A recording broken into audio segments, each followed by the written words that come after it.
Soyons clairs, votre existence est encombrée d'éléments qui ne vous sont d'aucune utilité, qui vous freinent et absorbent votre vitalité. Vous êtes-vous déjà interrogé sur les raisons pour lesquelles vous persistez à supporter ce fardeau? Parfois, la plus grande forme d'insurrection ne consiste pas à faire du bruit, mais à se débarrasser discrètement de tout ce qui ne vous apporte rien. Des relations néfastes, des comportements autodestructeurs, les aspirations d'autrui. Et le plus intéressant, vous n'avez pas besoin d'en faire un événement spectaculaire ni d'attendre l'aval de qui que ce soit. Dans cette vidéo, je vais vous montrer comment appliquer un principe clé de la philosophie stoïcienne. Lâchez prise sur ce qui échappe à votre contrôle afin de vous libérer. En effet, la vie est trop courte pour rester prisonnier des attentes d'autrui. Je vais vous guider, étape par étape, pour vous débarrasser de 10 éléments qui, à coup sûr, sèment le désordre dans votre existence, tant sur le plan matériel que psychologique. Ces éléments vous détruisent insidieusement, avant même que vous ne vous en rendiez compte. Et si vous ne réagissez pas, vous risquez de perdre quelque chose d'encore plus précieux, votre sérénité. Ainsi, initiez-vous dès aujourd'hui, discrètement et sans justification. En définitive, votre héritage révèle davantage votre essence que ce à quoi vous vous accrochez. Êtes-vous prêt à embrasser pleinement l'existence? Auparavant, accordez votre attention à ce récit qui éclairera votre compréhension de la sagesse encapsulée dans ce contenu. Dans un bourg maritime modeste, une jeune femme du nom d'Hélène, exerçant le métier de pêcheuse, y résidait. Sa compétence à voguer sur les eaux les plus agitées et son talent exceptionnel pour pêcher même quand les conditions étaient défavorables, lui valaient une certaine notoriété. Cependant, au fil des ans, Hélène avait amassé une quantité considérable de filets et d'outils hors d'usage qu'elle ne se servait plus. Elle les gardait par simple habitude. À chaque sortie en mer, l'espace disponible sur son embarcation était encombré d'objets qui nuisaient à son activité. Un jour, alors qu'elle s'apprêtait à entreprendre un long voyage en mer, une violente tempête éclata. Les vagues s'abattaient sur son embarcation et Hélène réalisa que l'excès d'objets qu'elle transportait entravait considérablement sa capacité à manœuvrer. Pendant des heures, elle combattit la tempête, mais elle sentait que son ennemi n'était pas seulement les vagues, mais aussi le fardeau inutile qu'elle portait. Au bord du désespoir, Hélène prit une résolution ardue, bien qu'indispensable. Elle entreprit de se défaire de ce qui était devenu inutile. Elle commença par jeter à la mer les filets endommagés, puis les cordages usés et abîmés, et enfin, même certains effets personnels qu'elle conservait par attachement, mais qui n'avaient aucune utilité. Chaque objet relâché allégeait son embarcation, lui permettant de mieux la diriger. Les vagues restèrent fortes, mais Hélène ne se sentait plus entravée par le poids des souvenirs.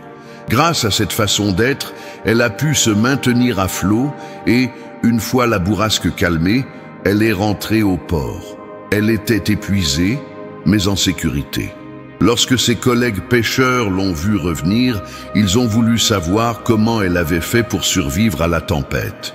Hélène, avec un sourire serein, leur a répondu « Il y a des instants dans l'existence où l'on s'accroche à des choses dont on n'a pas besoin, des possessions, des souvenirs ou des individus qui ne font qu'alourdir notre parcours.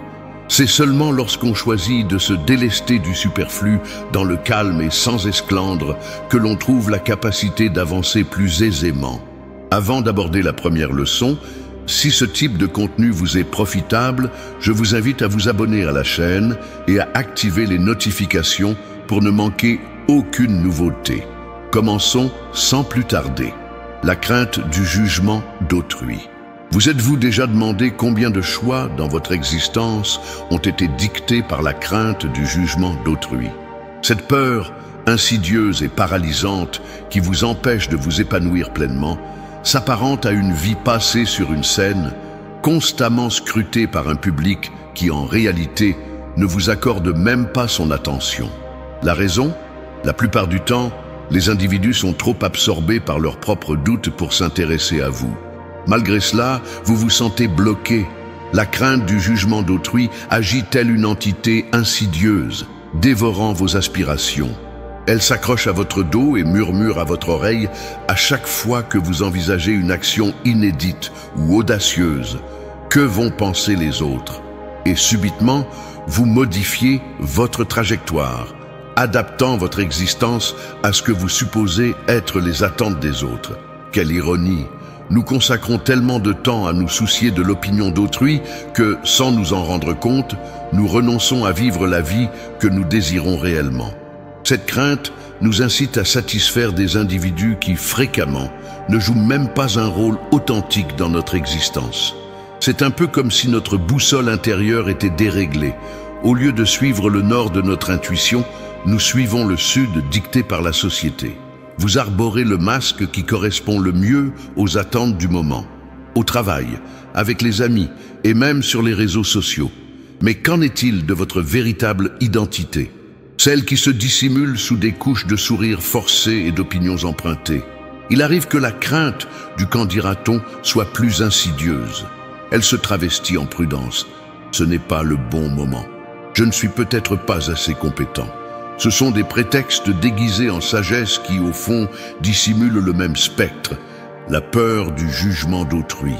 Et pendant ce temps, les aspirations restent mises de côté, en attendant un instant propice qui ne se manifeste jamais. Afin de se débarrasser définitivement de cette crainte, il est nécessaire de mettre en pratique la philosophie stoïcienne. Les stoïciens nous enseignent que nous ne pouvons pas exercer de contrôle sur la perception que les autres ont de nous, mais que nous pouvons maîtriser notre réaction face à cela. Cela peut sembler élémentaire, mais ce n'est pas le cas. Cela nécessite un entraînement constant à l'introspection et du courage. Il s'agit d'apprendre à vivre pour soi-même, à prendre des décisions qui vous rendent heureux, et non pas uniquement dans le but de plaire à autrui. La vie est trop brève pour être vécue sous l'emprise de l'opinion des autres. Un bon entraînement consiste à commencer discrètement à se débarrasser des éléments qui n'apportent aucune valeur ajoutée à votre existence, ceux qui ne sont présents que pour satisfaire autrui. Vous sentez-vous tenu de maintenir une certaine apparence? Avez-vous opté pour une profession qui ne vous comble pas simplement parce qu'elle semblait être le choix judicieux? Affranchissez-vous de ces contraintes. Débutez par de menues décisions. Refusez les engagements que vous ne désirez pas honorer. Réalisez une activité que vous avez toujours souhaitée, mais que vous appréhendiez d'entreprendre par crainte du jugement des autres.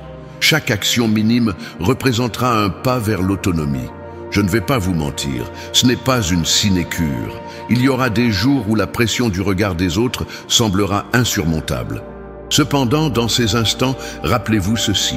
Chaque fois que vous optez pour une existence dictée par l'opinion d'autrui, vous vous dépouillez d'une part de votre essence. C'est une forme de disparition progressive et discrète que vous pouvez empêcher en ayant le courage de rester fidèle à votre propre identité. Alors, commencez discrètement à vous défaire de ces éléments superflus. Nul besoin de le crier sur tous les toits. Abandonnez simplement ce qui ne vous est pas propre, ce qui est étranger à votre être profond. Apprenez à faire confiance à votre propre discernement et à accorder plus d'importance à votre propre opinion qu'à celle d'autrui. Car, en fin de compte, la seule personne à laquelle vous devez rendre des comptes, c'est vous-même. Selon Carl Jung, la liberté véritable débute lorsqu'on cesse de se soucier du jugement d'autrui à notre égard. 2. Relations nuisible. Oui, je fais référence à ces relations toxiques qui insidieusement drainent votre énergie petit à petit. Et le plus paradoxal est que, bien souvent, vous vous accrochez à ces relations comme si elles étaient indispensables à votre existence. Je ne parle pas uniquement des relations sentimentales. Des liens destructeurs peuvent se trouver partout, au sein de la famille, parmi les amis, sur le lieu de travail. Et le plus curieux est que personne ne vous contraint à les entretenir. Pourtant, vous voilà à supporter en silence, comme si y mettre fin était une offense au monde entier.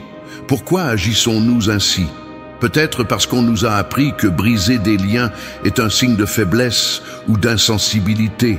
comme si écarter une personne de votre existence était un acte de cruauté, alors qu'en réalité, cela peut constituer le plus grand acte d'amour-propre qu'il vous soit possible d'accomplir.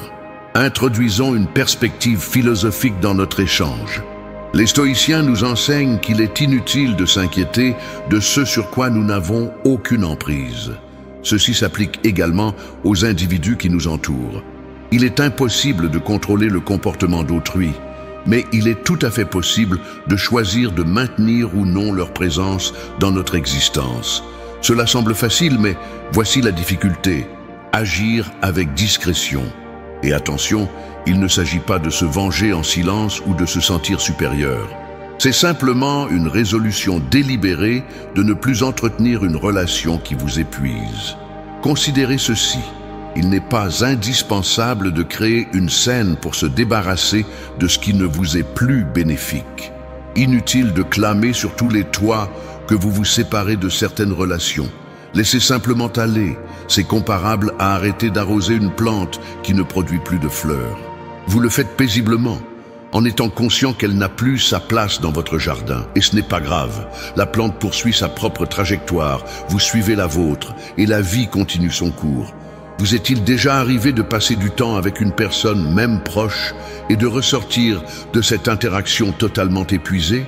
Ce n'est pas que cette personne soit mauvaise, mais son énergie ne s'accorde pas à la vôtre. C'est là qu'intervient la clé. Identifiez ces relations. Soyez à l'écoute de votre corps, de votre esprit. Si vous avez l'impression que chaque interaction avec une personne donnée est un véritable marathon émotionnel, vous êtes peut-être dans une relation toxique. Il peut être douloureux de l'admettre, mais c'est nécessaire. C'est là qu'intervient la tactique du silence. Diminuez progressivement vos échanges, cessez de provoquer les rencontres, prenez vos distances. Nul besoin de grandes démonstrations ou de conflits. Contentez-vous de ne plus être accessible. Croyez-moi, c'est libérateur. Non pas parce que vous tournez le dos au monde, mais parce que vous donnez la priorité à votre propre bien-être. Parfois, l'amour de soi ne consiste pas à dire non à voix haute, mais à décréter « ça suffit » intérieurement. Alors, comment reconnaître ces liens toxiques? C'est facile. Si chaque fois que vous voyez un message de cette personne, vous avez l'estomac noué, si passer du temps avec elle vous vide plus qu'une semaine complète de labeur, si vous remarquez que vous êtes toujours celui qui donne et jamais celui qui reçoit, vous avez déjà la solution. Une fois que c'est limpide, entamez le processus d'éloignement, sans scène, sans justifications inutiles. Avancez, tout simplement. En définitive, il ne s'agit ni d'être impitoyable, ni de nourrir de la rancune. Il s'agit plutôt de se respecter suffisamment pour ne plus consentir à ce que l'on épuise l'énergie que vous pourriez consacrer à des individus et à des occupations véritablement enrichissantes. Finalement, l'essentiel est d'être sincère envers soi-même et de privilégier son propre bien-être par rapport à la culpabilité ou à la crainte de blesser autrui. Retenez ceci clairement, mon ami. Certaines personnes sont comparables au vent. On les ressent, mais il est impossible de s'y accrocher. Il faut simplement les laisser filer. 3. Tendance à l'autodestruction. De petites habitudes autodestructrices qui passent inaperçues, telles des gouttes d'eau qui, à la longue, finissent par user la pierre. Mais que se passe-t-il si ces pierres constituent les fondations de notre existence quotidienne? Comment s'en débarrasser discrètement sans provoquer de remous? D'abord, il est impératif de les identifier. Et c'est là toute la difficulté. Ce n'est pas simple. Il est aisé de pointer du doigt ce qui nous dérange chez les autres, mais le reconnaître en soi est une autre paire de manches. Le matin, on se lève et, machinalement, on saisit son téléphone. Pas pour une urgence, bien sûr, mais par simple habitude. Comme si le doigt était programmé pour faire défiler l'écran avant même que le cerveau ne soit complètement réveillé. Cela paraît anodin, n'est-ce pas? Jusqu'à ce que l'on réalise avoir gaspillé 20 précieuses minutes matinales plongées dans le vide, l'esprit déjà saturé avant même d'avoir quitté le lit. Ceci n'est qu'un simple exemple. Nous agissons de la sorte dans bien d'autres situations. Ce café supplémentaire dont vous n'aviez pas besoin, cette discussion que vous saviez qu'il ne fallait pas engager, cette série télévisée qui ne vous apporte rien, mais que vous continuez à regarder par habitude. Ce sont ces détails insignifiants qui, à la longue, peuvent engendrer un impact négatif considérable sur votre équilibre personnel. Maintenant, se débarrasser de ces habitudes est une autre paire de manches. Soyons réalistes. Combien de fois vous êtes-vous juré d'abandonner quelque chose pour finalement le faire encore plus? C'est comme quand vous vous dites « à partir de demain, je m'y mets sérieusement ». Et puis, le lendemain arrive et ce n'est qu'une nouvelle journée d'excuses. C'est là qu'une leçon des stoïciens entre en jeu. Ces philosophes de la Rome antique pensaient que les grandes métamorphoses ne se produisent pas d'un coup, mais par de menues étapes discrètes, presque insaisissables. Il n'est pas nécessaire d'annoncer à tous les vents votre intention de changer, ni de faire une démonstration spectaculaire. Il suffit de commencer par observer attentivement. La conscience est l'élément essentiel. Lorsque vous remarquez que votre main se dirige vers votre téléphone portable sans raison particulière, arrêtez-vous. Inutile de jeter votre téléphone par la fenêtre, bien que cela puisse être libérateur. Contentez-vous de le reposer et de faire autre chose, une action aussi simple que prendre une grande inspiration et vous étirer. Lorsque l'envie d'une troisième tasse de café se fait sentir, demandez-vous « En ai-je réellement besoin ou est-ce simplement une habitude ?» Si ce n'est qu'une question d'inertie, renoncez à cette tasse. Parfois, c'est aussi simple que cela. S'arrêter au bon moment, sans esclandre, sans exiger de transformation radicale. Se débarrasser des habitudes qui nous nuisent n'implique pas une métamorphose instantanée en une personne idéale. Nous avons tous nos petites luttes intérieures et c'est tout à fait normal. L'important est de les gérer avec une approche simple, le calme et la persévérance, à l'image d'une goutte qui, au lieu d'éroder, polit progressivement. Et si jamais vous avez l'impression de ne pas avancer, souvenez-vous de ceci. Ce qui apparaît aujourd'hui comme un effort minime se métamorphose, avec le temps, en un triomphe majeur. Il se peut que vous ne constatiez pas les conséquences dans l'immédiat, mais c'est comparable à semer une graine. Un jour, discrètement, elle s'épanouit et devient un arbre. Il en va de même avec ces légères modifications. Ainsi, la prochaine fois que vous repérez une habitude qui vous désavantage plutôt qu'elle ne vous sert, supprimez-la discrètement. Inutile de la claironner ou d'en faire tout un spectacle. Contentez-vous de l'abandonner. 4. Le désordre numérique. Et vous voilà pensant que vous maîtrisez la situation alors qu'en réalité, c'est le vacarme numérique qui vous domine. La première étape consiste à identifier précisément ce qui capte indûment votre attention. Car, en réalité, il existe des éléments que vous devriez discrètement supprimer de votre quotidien. Et oui, c'est réalisable. Pour être franc, le désordre numérique ne s'évanouit pas simplement en fermant une application. Ce serait comparable à tenter d'éteindre un brasier avec un verre d'eau. Il est impératif d'adopter une approche radicale, à l'image des stoïciens, qui étaient conscients que la tranquillité intérieure était d'une importance capitale. Ils ne se laissaient pas influencer par les perturbations extérieures. Alors, quels aspects devriez-vous discrètement supprimer de votre existence? Voyons cela ensemble. Pour commencer, les réseaux sociaux. Oui, je sais, cela peut sembler banal, mais croyez-moi, plus vous suivez de comptes, plus vous générez de distractions. Je ne vous dis pas de vous déconnecter totalement, mais réfléchissez. Avez-vous vraiment besoin de savoir ce que fait la cousine d'un ami, de l'ami de votre sœur? Supprimez sans hésitation tout ce qui ne vous apporte rien. Et si possible, faites un nettoyage numérique de temps en temps, un peu comme on range un placard. Enlevez ce qui ne vous est plus utile, ce qui n'aurait jamais dû y être au départ. Deuxièmement, les alertes. C'est là que cela devient captivant. Vous autorisez votre téléphone à vous déranger constamment. Chaque vibration ou signal sonore provoque une réaction soudaine de votre cerveau. Cela gaspille non seulement votre temps, mais aussi votre capacité de concentration. Désactivez toutes les notifications qui ne sont pas indispensables. Au début, vous pourriez ressentir une forme d'inquiétude, l'impression de rater quelque chose d'important. Cependant, une fois que vous aurez constaté le bien-être procuré par la maîtrise du moment et de la manière dont vous consultez votre appareil, vous m'en serez reconnaissant. Troisièmement, la crainte de manquer quelque chose. Ah, le grand antagoniste contemporain, la peur de passer à côté d'une information capitale. Nous vivons avec l'impression que, si nous ne sommes pas reliés en permanence, nous allons rater un élément essentiel. Mais voici une vérité dérangeante. Ce qui compte véritablement n'est pas sur l'écran. Cela se trouve autour de vous, dans les individus, dans les instants qui échappent à votre attention lorsque vous êtes rivé sur le dernier mème à la mode. Éradiquez cette crainte. Abandonnez l'impératif d'être informé de tout, car plus vous vous efforcez d'embrasser l'univers numérique, plus vous perdez ce qui a réellement de la valeur. Une fois que vous vous débarrassez de ce brouhaha superflu, un phénomène exceptionnel se produit. Vous commencez à percevoir ce qui compte véritablement.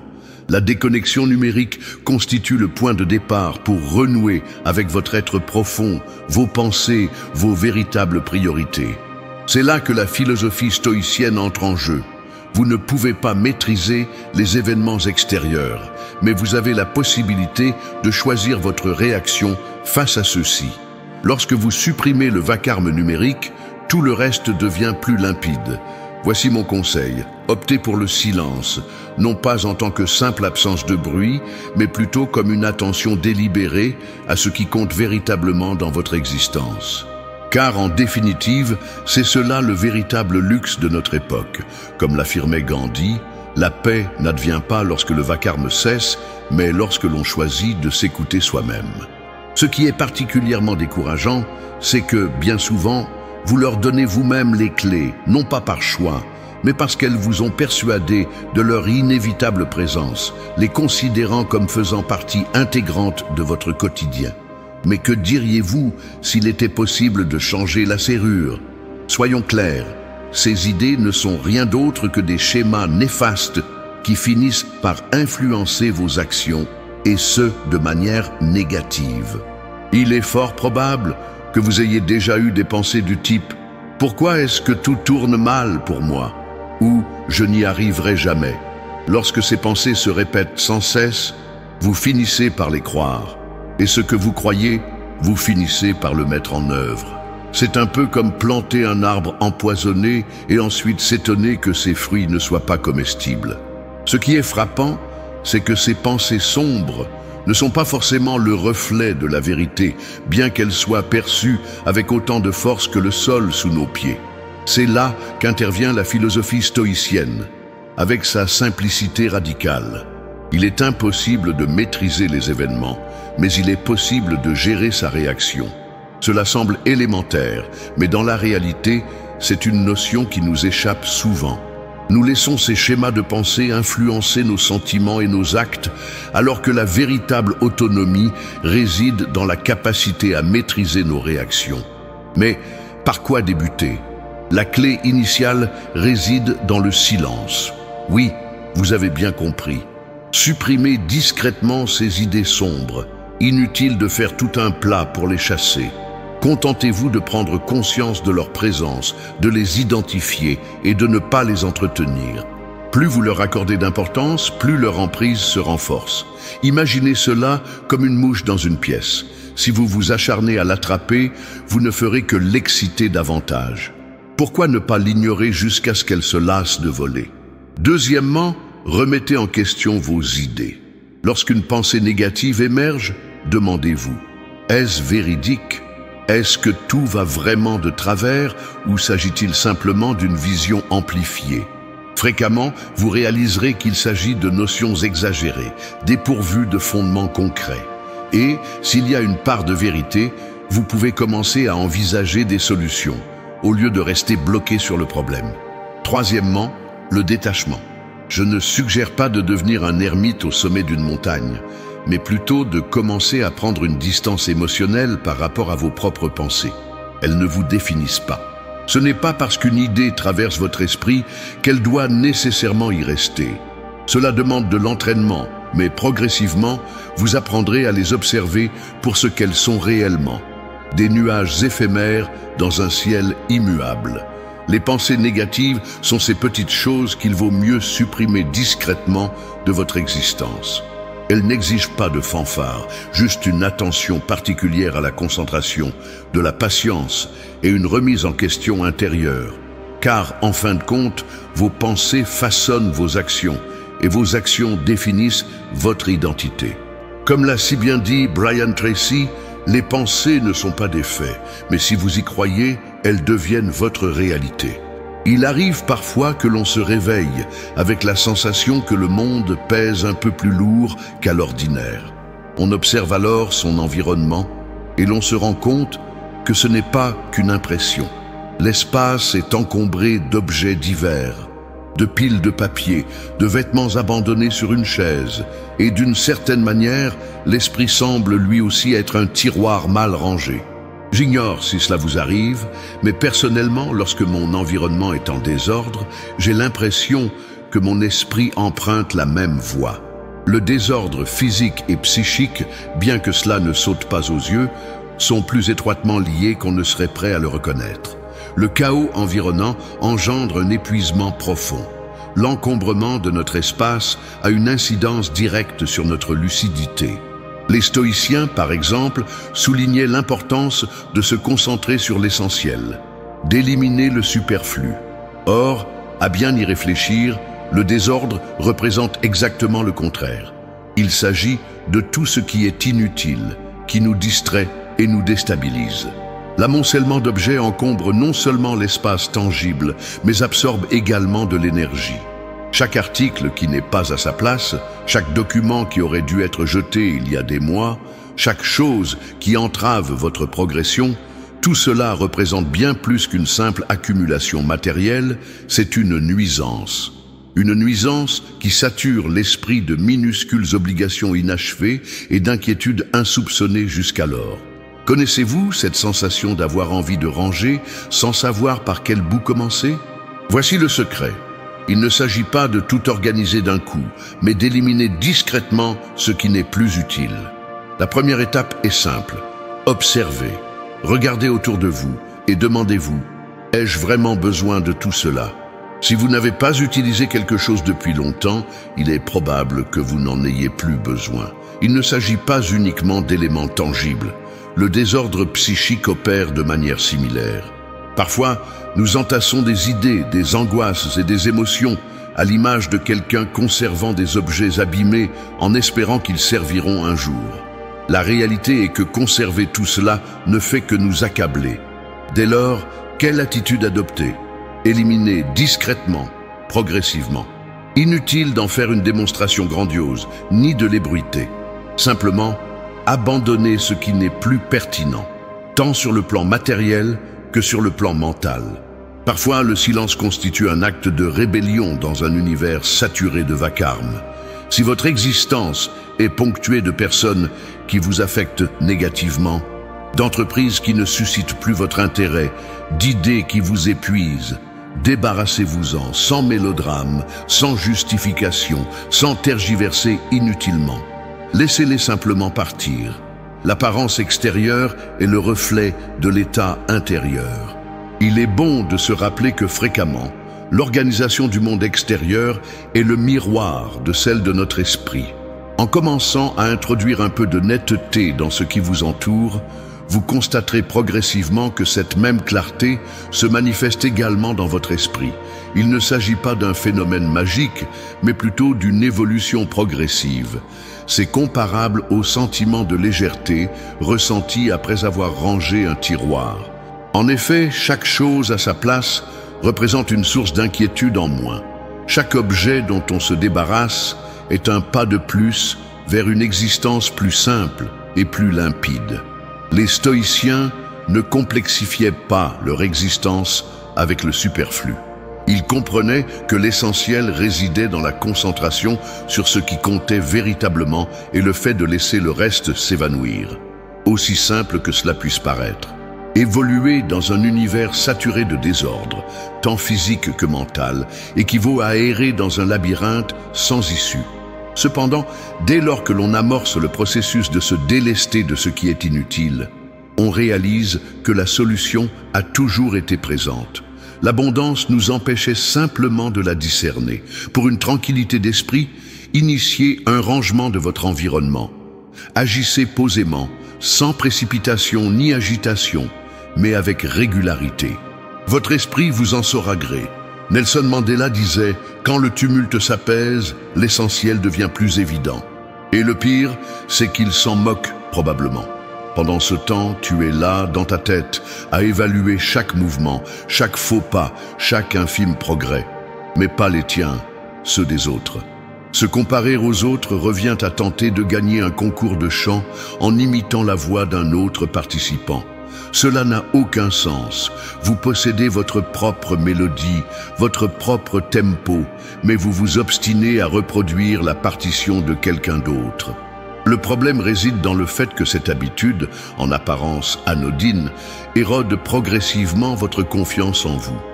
Un jour, vous réalisez que vous ne vous sentez pas à la hauteur, pas assez rapide, pas assez compétent dans un domaine particulier. Tout cela parce que vous êtes trop occupé à observer ce qui se passe autour de vous au lieu de vous concentrer sur ce qui se trouve devant vous. En réalité, l'existence s'apparente moins à un sprint qu'à une traversée maritime. Il vous revient de déterminer la direction, les escales et l'allure. Cependant, une attention excessive portée aux embarcations qui vous dépassent ne fera que perturber votre propre navigation. L'ironie réside dans le fait que, pendant que vous scrutez le navire d'autrui, il est fort probable que cette personne fasse de même avec le vôtre. C'est ainsi que se manifeste cette comparaison futile. Chacun observe les autres, mais personne ne savoure pleinement son propre périple. Cesse de vous mesurer aux autres et faites-le discrètement. Éradiquez cette habitude de votre existence sans tambour ni trompette. C'est un peu comme se débarrasser d'un vieux t-shirt que l'on ne porte plus. Personne n'a besoin d'être au courant, mais vous en ressentirez les bienfaits. Se comparer aux autres est non seulement vain, mais aussi une forme de déloyauté envers soi-même. Cela revient à signifier à votre fort intérieur qu'il n'est pas à la hauteur, que vous devez incarner une autre personne pour avoir de la valeur. Or, réfléchissez bien, une telle manière de penser est absurde. Les stoïciens l'affirmaient déjà. La seule comparaison valable est celle avec la personne que vous étiez la veille. Alors, que faire lorsque cette comparaison se manifeste? N'essayez pas de faire taire cette voix, interrogez-la. Lorsque vous constatez que cette voix intérieure commence à établir des comparaisons, écoutez ce qu'elle exprime, mais remettez en question sa logique. Pourquoi vous comparez-vous à cette personne en particulier? Qu'est-ce qui, précisément, vous donne un sentiment d'infériorité? Remémorez-vous vos réussites passées. Accordez-vous un moment de pause pour méditer sur vos propres avancées et réalisations. Fréquemment, nous oublions le chemin parcouru lorsque notre regard est constamment tourné vers autrui. Une autre approche efficace consiste à cultiver la gratitude. Je sais, cela peut sembler un conseil banal, mais je vous assure que c'est une méthode puissante. Exprimez votre reconnaissance pour ce que vous possédez, pour vos réussites, pour qui vous êtes. Lorsque votre attention se porte sur ce que vous avez, plutôt que sur ce qui vous manque ou sur ce que les autres détiennent, une transformation s'opère. Subitement, le fardeau de la comparaison s'allège et vous réalisez que le seul parcours qui compte réellement est le vôtre. La vie est trop brève pour la gaspiller à se mesurer aux autres dans une course illusoire. Se comparer aux autres vous éloigne de l'essentiel. Vivre votre existence à votre propre cadence, en suivant vos propres règles. Et lorsque vous commencez à agir ainsi, vous prenez conscience de la liberté que cela procure. Mon ami, je vais te laisser une pensée qui m'a grandement aidé dans les moments les plus sombres. Lorsque tu cesses de te définir à travers le regard d'autrui, tu découvres ta véritable identité. 8. Anticipations qui ne correspondent pas à la réalité. Avez-vous déjà remarqué à quel point nous nous imposons parfois un fardeau considérable sans même remettre en question sa pertinence? Je parle des attentes irréalistes, ces conceptions que nous forgeons quant à la manière dont notre existence devrait se dérouler, comme s'il existait un schéma directeur idéal que nous serions tenus de respecter. Il se peut que vous estimiez qu'à 30 ans, vous devriez déjà posséder votre propre logement. exercer la profession de vos rêves ou avoir fondé une famille idyllique. Ou peut-être pensez-vous que vous ne devriez jamais échouer, ni jamais ressentir de crainte. Permettez-moi de vous révéler une vérité que les stoïciens connaissaient fort bien. Les attentes irréalistes agissent comme des ancres qui vous entraînent vers le fond, même lorsque la mer est d'huile. Ces attentes ne proviennent pas uniquement de notre propre personne. Elles sont façonnées par la société, les plateformes de médias sociaux et les comparaisons avec autrui. On voit une publication d'une personne voyageant à travers le globe, une autre qui obtient une promotion, et soudainement, on a l'impression d'être laissé pour compte. Mais voici le problème fondamental. Ces images ne sont que des bribes, et non le récit complet. Et même si elles l'étaient, l'existence des autres n'est pas votre référence. Comme l'a formulé Épictète, vous n'êtes pas responsable de ce qui échappe à votre maîtrise, mais vous êtes responsable de la manière dont vous y faites face. Alors, pourquoi s'infliger une souffrance avec un idéal qui bien souvent n'est même pas le vôtre? Se défaire des attentes irréalistes représente une démarche discrète, mais d'une grande force. Il ne s'agit pas d'abandonner ses aspirations, mais plutôt d'harmoniser ses objectifs avec le monde réel, avec ce sur quoi nous avons une emprise. Besoin d'une illustration concrète? Au lieu d'escompter une perfection immédiate dans une nouvelle entreprise, tablez plutôt sur un apprentissage progressif. Plutôt que de souhaiter que tout se déroule précisément selon vos plans, préparez-vous à vous adapter. C'est cela, la liberté. C'est ce que les stoïciens désignaient comme vivre en accord avec la nature, accueillir la vie telle qu'elle se présente et non pas telle qu'on l'imagine. Débutez en repérant précisément ces anticipations. Interrogez-vous, qu'est-ce que j'attends de moi qui ressemble davantage à un fardeau qu'à une source d'élan? Il se peut que ce soit la conviction qu'il faut contenter l'ensemble des personnes ou qu'il est impossible de commettre une erreur. Si possible, notez par écrit ces exigences. Par la suite, demandez-vous, est-ce que cela est véritablement indispensable? Si la réponse est négative, le moment est venu de s'en défaire. Et faites-le discrètement, sans tapage. Inutile de fournir des explications à quiconque. Prenez simplement la décision que ces projections n'ont plus leur place dans votre existence. Une autre étape consiste à modifier votre perception de l'échec. Pour les stoïciens, l'échec n'est pas le contraire de la réussite, mais plutôt une composante du parcours y menant. Marc Aurèle affirmait « Vous avez du pouvoir sur votre esprit, pas sur les événements extérieurs. Prenez conscience de cela. Et vous trouverez la force. Lorsqu'une situation ne se déroule pas comme prévu, au lieu de vous blâmer, considérez-la comme une opportunité de développement. Chaque difficulté représente une leçon, et non une punition.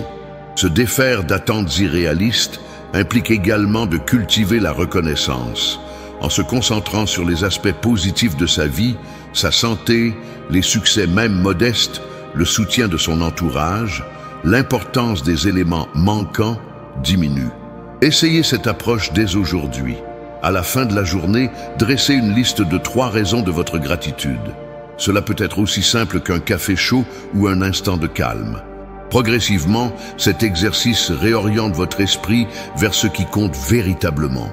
Se défaire d'attentes irréalistes s'apparente à retirer un manteau épais par une journée chaude. Au début, cela peut sembler inhabituel, mais rapidement, une sensation de légèreté se fait sentir. Il n'est pas nécessaire d'être parfait, ni d'avoir réponse à tout. Il suffit d'être soi-même, en vivant chaque jour l'un après l'autre, avec courage et lucidité. Comme l'a dit Sénèque, ce n'est pas que nous ayons peu de temps, mais que nous en perdons beaucoup. Par conséquent, effacez discrètement ces attentes et faites de la place pour une existence plus allégée. Attachement excessif au temps jadis. Vous est-il déjà arrivé de repenser à un événement survenu il y a des mois, voire des années, et de ressentir cette oppression au niveau du cœur? Une erreur commise, une occasion manquée, une discussion qui aurait pu prendre une autre tournure. Le passé a cette capacité à nous retenir prisonniers, telle une chaîne invisible. Or, voici la vérité que les stoïciens nous enseignent. Le passé n'est plus. Il n'existe que dans votre esprit, et chaque fois que vous vous y accrochez, vous dérobez de l'énergie au moment présent. L'attachement excessif au passé est un élément dont il faut se départir discrètement. Il ne s'agit pas d'oublier son parcours ou son vécu, car vos expériences vous ont façonné. Cependant, s'accrocher au regret, à la culpabilité, voire à la nostalgie d'une époque dorée, revient à porter un sac à dos rempli de pierres. Cela ne vous mène nulle part. Cela ne fait que vous épuiser.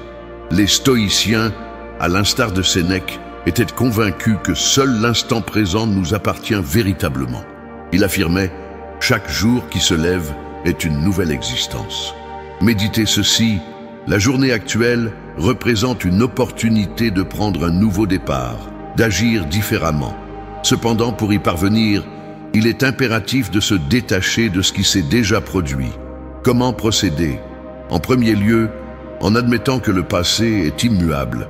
Cela peut sembler évident, mais combien de fois avez-vous ressuscité une situation dans votre esprit comme si cela pouvait la rectifier? Acceptez simplement que ce qui est arrivé est arrivé. Un point, c'est tout. Un exercice puissant réside dans la pratique du pardon, ce qui implique également de se pardonner à soi-même.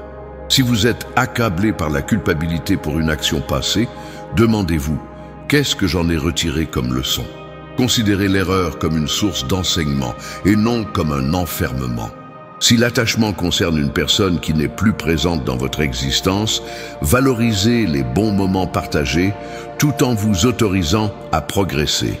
Rédigez une lettre que vous n'êtes pas obligé d'envoyer, dans laquelle vous exprimez vos sentiments, puis libérez-vous-en. Brûlez-la, déchirez-la, laissez-la s'envoler. Une autre approche consiste à recentrer votre énergie sur le moment présent. Les stoïciens insistaient sur l'importance de se concentrer sur ce qui est maîtrisable. Vous n'avez aucune emprise sur le passé, mais vous avez le contrôle sur vos actions d'aujourd'hui. Vous aspirez à vous sentir plus léger? Entreprenez une action modeste, mais délibérée. Rangez un tiroir, acquérez une nouvelle compétence, offrez votre aide à autrui. Chaque action accomplie dans le présent représente un pas vers la libération du poids du passé. Se défaire de l'attachement au passé est une démarche discrète, mais qui opère un changement profond. Il ne s'agit pas d'effacer vos souvenirs, mais plutôt de leur enlever l'influence qu'ils exercent sur vous. En vous libérant de ce qui s'est déjà produit, vous créez un espace pour les possibilités futures. Ainsi que l'a affirmé Marc Aurèle, si tu souffres, c'est à cause de ce que tu penses et non à cause de ce qui se passe. Et par conséquent, choisissez de vous concentrer sur le moment présent. Choisissez de vivre l'instant actuel. 10. Impératif d'une confirmation provenant d'une source extérieure. Avez-vous déjà réfléchi au nombre de fois où vous recherchez l'approbation d'autrui, un j'aime sur les réseaux sociaux, un compliment au travail, un mot de reconnaissance? Cela semble anodin, mais ce besoin de validation extérieure est comparable à un puits sans fond. Plus vous cherchez à le combler, plus le vide se fait sentir. Les stoïciens en étaient conscients. Ils enseignaient que la véritable sérénité provient de l'intérieur et non de l'opinion que les autres ont de vous. Se libérer du besoin d'approbation représente l'une des plus grandes marques d'autonomie que l'on puisse manifester. Et comme tout ce dont nous avons parlé aujourd'hui, c'est une démarche que l'on entreprend en secret. Il n'est pas nécessaire d'annoncer un changement, ni de justifier quoi que ce soit auprès de quiconque. C'est une résolution personnelle, un choix de croire en sa propre valeur intrinsèque, sans tenir compte de l'opinion du monde extérieur. Épictète avait une formule percutante. La liberté s'acquiert lorsqu'on comprend qu'on a besoin de l'approbation de personne. S'acasil, prenez le temps d'y réfléchir. Chaque fois que vous recherchez une validation, vous abandonnez la maîtrise de votre propre joie à autrui.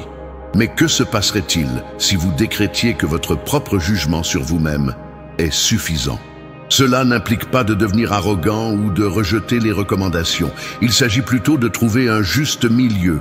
Être à l'écoute des autres sans pour autant se reposer sur eux pour son propre bien-être. Par où commencer? Initialement, soyez attentifs aux instants où vous recherchez une validation. Il se peut que ce soit lorsque vous publiez quelque chose sur Internet et que vous vérifiez constamment les mentions « j'aime ». ou lorsque vous hésitez à prendre une décision sans consulter une autre personne. Lorsque vous identifiez ce comportement, faites une pause et demandez-vous, est-ce que je fais cela pour moi-même ou pour autrui? Cette simple interrogation peut transformer radicalement la situation.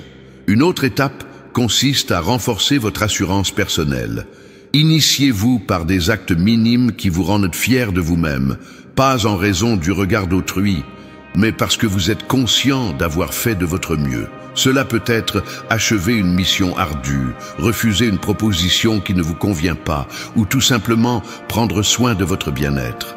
Chaque succès modeste consolide votre confiance intérieure, diminuant ainsi le besoin d'approbation venant de l'extérieur. Enfin, exercez l'indifférence stoïcienne. Il ne s'agit pas d'être insensible, mais d'apprendre à ne pas être affecté par les jugements d'autrui. Si quelqu'un vous critique, analysez, y a-t-il quelque chose d'utile à en tirer? Si oui, servez-vous-en. Sinon, laissez tomber. Il en va de même pour les compliments. Accueillez-les avec gratitude, mais ne permettez pas qu'ils déterminent votre valeur. Comme l'a dit Sénèque, celui qui suit la foule n'ira pas plus loin que la foule. Celui qui suit son propre chemin découvrira un monde que peu connaissent. Dès aujourd'hui, commencez discrètement à croire en vous.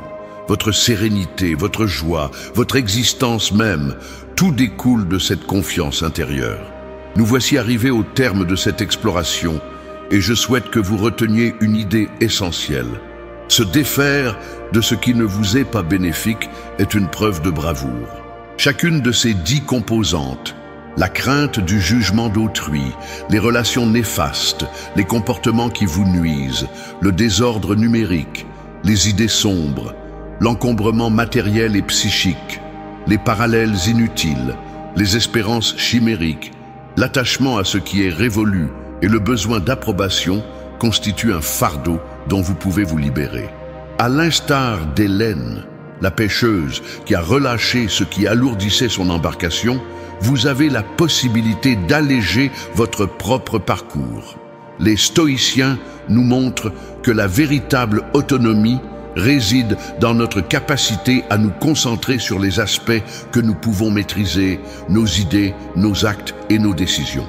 Alors, commencez dès aujourd'hui, en toute sérénité et sans justification. Sélectionnez l'un de ces 10 éléments et engagez-vous sur la voie. L'objectif n'est pas la perfection, mais l'appropriation. Et à chaque fardeau dont vous vous débarrassez, vous vous rapprochez de l'existence que vous désirez réellement. Si cette vidéo a été une source d'inspiration pour vous, n'hésitez pas à la liker, à la partager avec une personne qui aurait besoin d'entendre ces mots et à vous abonner à Une menthe Mélore pour découvrir davantage de contenu conçu pour fortifier votre esprit et métamorphoser votre existence. Dans la section des commentaires, je suis impatient de connaître votre avis. Laquelle de ces 10 habitudes allez-vous supprimer en premier? Inscrivez « Je choisis la paix », pas le fardeau, si vous êtes arrivé jusqu'ici et que vous êtes prêt à embrasser une vie plus sereine. Et avant de nous quitter, regardez la vidéo proposée à la fin pour poursuivre votre cheminement stoïcien. À très bientôt, et souvenez-vous, votre force intérieure est bien plus grande que vous ne le pensez.